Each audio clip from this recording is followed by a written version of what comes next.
everybody, welcome back to World History. So today we're just going to pick up where we left off and dive right in with the powerful empires of India. So go ahead and get your notes out and let's get started. So we're starting off with Chandragupta's empire. Now, Chandragupta Mayura was built the first empire in India. We'll talk a lot more about him in the next few minutes, as well as there's a video we'll watch as well.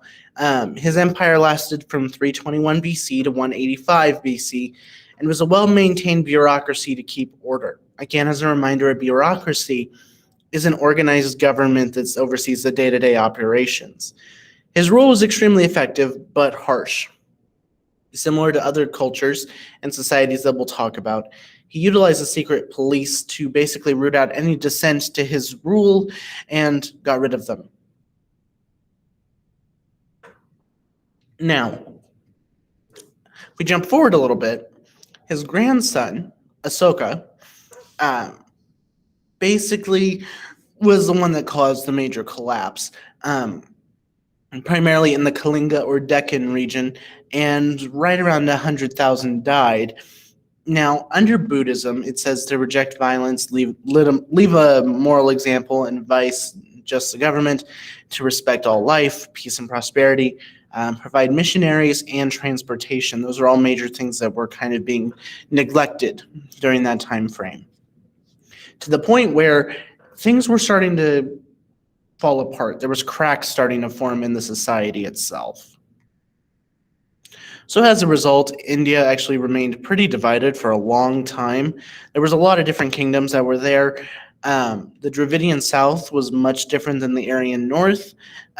Very stark examples of two separate extremes of that culture. Now, unity was not achieved fully until about 500 years later under the Gupta Empire.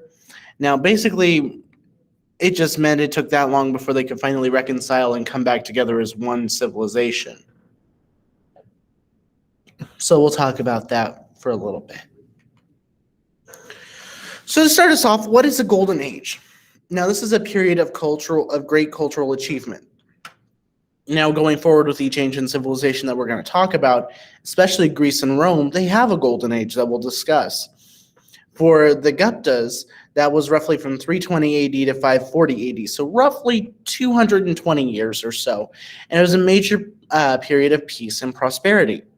There was a lot of flowering of the arts and learning during this time period. Trade and farming also massively grew with crops like wheat, rice, and sugarcane especially, and the expansion of industry and the creation of cloth, pottery, and metalware. It really helped the economy grow. There's also a number of advances in learning as well. You had religious schools beginning to form, so training priests and those sorts of things, as well as an expansion in mathematics.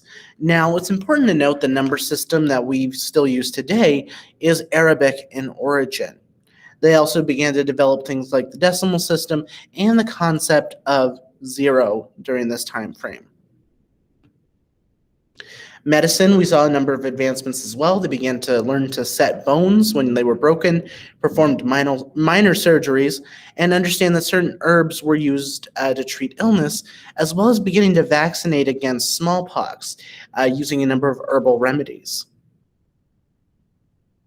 There was also some advancements in literature as well. The greatest Indian poet was named Kalidasa, who wrote the famous play Shakuntala during this time period as well.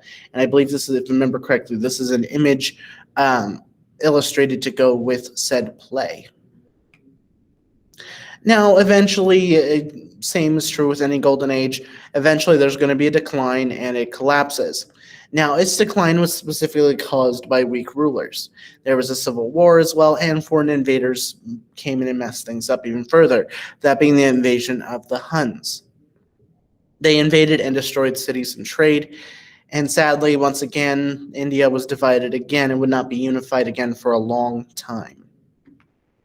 So there were some family and village life things that also heavily shaped Indian society. It was a joint family structure, meaning parents, children, and their offspring shared a common dwelling, meaning you lived with your siblings, their spouses, their children, as well as your grandparents, all in one place.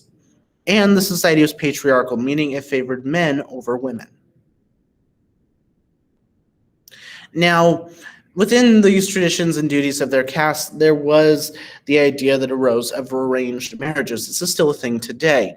This is when basically two sets of parents come to an agreement that their children are going to get married when they reach a certain age, and the children do not have much of a say in that.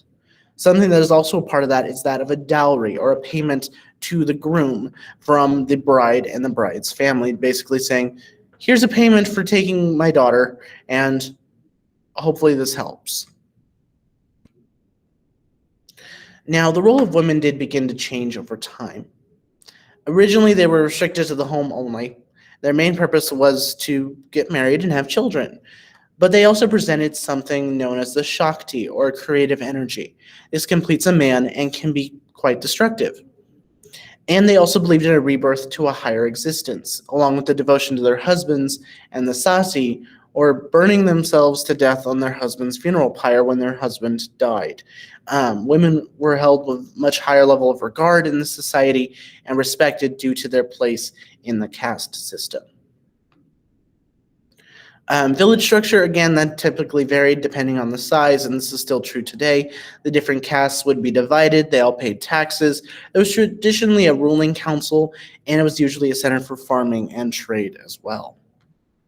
All right, that is it for notes for today. I'll see you all next time. Bye, everyone.